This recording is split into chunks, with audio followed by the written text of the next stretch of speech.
নমস্কার, আমি শুভ্রকান্তি চ্যাটার্জি। আমার ইউটিউব চ্যানেল সেলেস্টিয়াল ইনবক্সে প্রথমেই আপনাদের সকলকে স্বাগত জানাচ্ছি। বর্তমান গ্রহগত অবস্থানের ভিত্তিতে আমাদের রাশিচক্রের সপ্তম রাশি অর্থাৎ তুলা রাশির জাতক জাতিকাদের এই জুন মাস কেমন যেতে পারে, আজকে আমি সেই বিষয়ে কিছু কথা বলবো।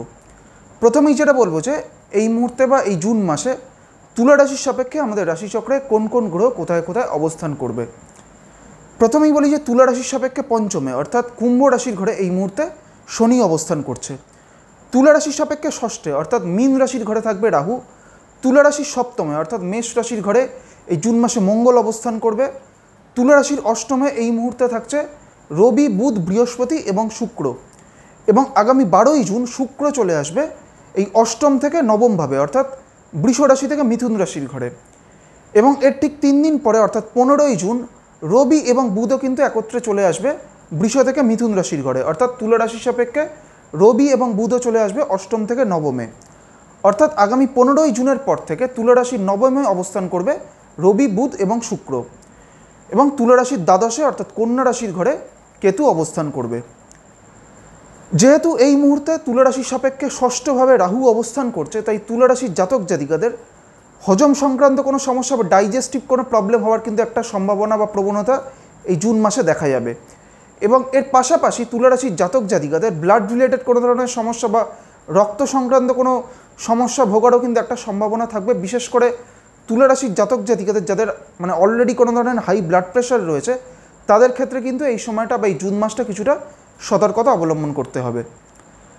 তুলা রাশির জাতক জাতিকাদের আর্থিক দিক থেকে বলবো যে এই সময় তুলা রাশির জাতক জাতিকারা যারা কোনো ধরনের ব্যবসায় যুক্ত হয়ে রয়েছেন, তাদের ক্ষেত্রে কিন্তু এই সময়টা তাদের আর্থিক উন্নতি বা আর্থিক আয় বৃদ্ধির একটা কিন্তু খুব ভালো সম্ভাবনা এই জুন মাসে থাকবে।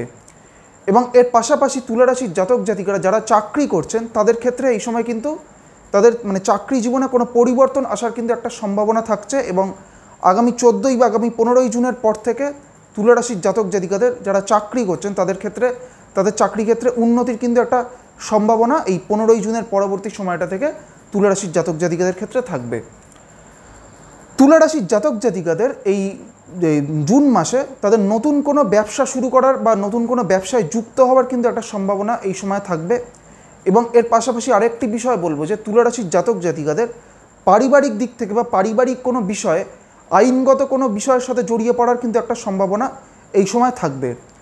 এবং তুলা রাশির জাতক জাতিকাদের পাশাপাশি কিন্তু একটা গুপ্ত শত্রুতা বৃদ্ধি হওয়ারও কিন্তু সম্ভাবনা এই সময় তুলা রাশির জাতক জাতিকাদের ক্ষেত্রে থাকবে। তুলা রাশির জাতক জাতিকাদের তাদের হাজব্যান্ড বা ওয়াইফেরও স্বাস্থ্যগত দিক থেকে কিছু সমস্যা কিন্তু এই জুন মাসে এই সময় আসতে পারে। তুলা রাশির যারা শিক্ষার্থীরা রয়েছেন, তাদের ক্ষেত্রে এই জুন মাসটা কিন্তু একটা সামগ্রিকভাবে ভালো সময়। এবং শিক্ষার্থীদের পাশাপাশি যারা উচ্চশিক্ষায় রয়েছেন বা যারা কোনো ধরনের রিসার্চের সাথে যুক্ত হয়ে রয়েছেন, কোনো গবেষণামূলক কোনো বিষয়ের সাথে যুক্ত হয়ে রয়েছেন, তাদের ক্ষেত্রেও এই জুন মাসটা কিন্তু একটা অত্যন্ত ভালো সময়।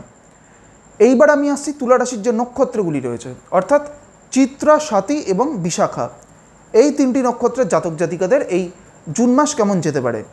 প্রথমেই আমি আসছি চিত্রা নক্ষত্রের ক্ষেত্রে।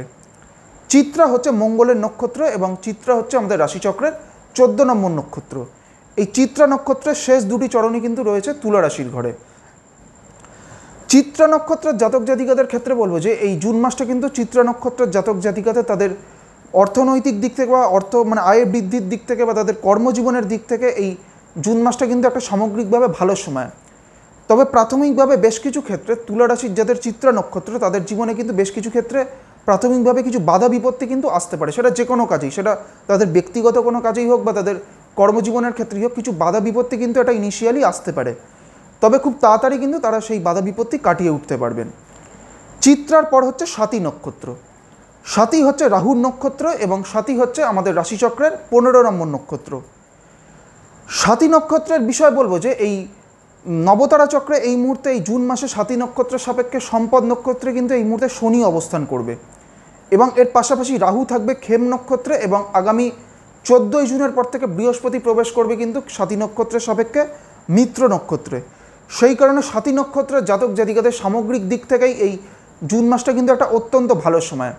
বিশেষ করে অর্থ আয় বৃদ্ধির দিক থেকে বা তাদের কর্মজীবনের উন্নতির দিক থেকে স্বাতি নক্ষত্রের জাতক জাতিকাদের ক্ষেত্রে এই জুন মাসটা কিন্তু অত্যন্ত ভালো সময়। স্বাতির পর হচ্ছে বিশাখা নক্ষত্র। বিশাখা হচ্ছে বৃহস্পতির নক্ষত্র এবং বিশাখা হচ্ছে আমাদের রাশিচক্রের 16 নম্বর নক্ষত্র। এই বিশাখা নক্ষত্রের প্রথম 3টি চরণ তুলা রাশিতে এবং শেষ চরণটি রয়েছে বৃশ্চিক রাশির ঘরে। বিশাখা নক্ষত্রের ক্ষেত্রে বলবো যে এই মুহূর্তে বিশাখা নক্ষত্রের জাতক জাতিকাদের, তাদের তুলা রাশির যাদের বিশাখা নক্ষত্র, তাদের ক্ষেত্রে ষষ্ঠভাবে রাহু অবস্থান করছে এবং রাহু কিন্তু বিপদ নক্ষত্রে অবস্থান করছে। এবং যেহেতু রাহু ষষ্ঠভাবে অবস্থান করছে, অর্থাৎ যে ভাব থেকে আমরা রোগ ভোগের বিচার করি সেই ষষ্ঠভাবে রাহু অবস্থান করছে, সেই কারণে বিশাখা নক্ষত্রের জাতক জাতিকাদের তাদের স্বাস্থ্যগত দিক থেকে কিন্তু একাধিক সমস্যা এই সময় আসতে পারে। বিশেষ করে ডাইজেস্টিভ বা হজম সংক্রান্ত কোনো সমস্যা আসার কিন্তু একটা সম্ভাবনা যাদের বিশাখা নক্ষত্র তাদের ক্ষেত্রে কিন্তু থাকবে। এবং এর পাশাপাশি বিশাখা নক্ষত্রের জাতক জাতিকারা যারা চাকরি করছেন তাদের ক্ষেত্রে এই সময় চাকরিতে পরিবর্তন হওয়ারও কিন্তু একটা সম্ভাবনা এই জুন মাসে থাকবে। আজকে আমি আমাদের রাশিচক্রের সপ্তম রাশি অর্থাৎ তুলা রাশির জাতক জাতিকাদের এই জুন মাস কেমন যেতে পারে সেই বিষয়ে আলোচনা করলাম। এবং এর পাশাপাশি তুলা রাশির যে নক্ষত্রগুলি রয়েছে অর্থাৎ চিত্রা, স্বাতী এবং বিশাখা, এই 3টি নক্ষত্রের জাতক জাতিকাদের এই জুন মাস কেমন যেতে পারে সেই বিষয়ে আপনাদের একটা সংক্ষিপ্ত ধারণা দেওয়ার চেষ্টা করলাম। এর পরের ভিডিওগুলির মাধ্যমে পরবর্তী যে রাশিগুলি রয়েছে সেই রাশিগুলির জাতক জাতিকাদের এই জুন মাস কেমন যেতে পারে সেই বিষয়ে আলোচনা করব। সবশেষে এটাই বলবো, আপনারা সকলে খুব ভালো থাকুন এবং সুস্থ থাকুন, এটাই প্রার্থনা করি। নমস্কার।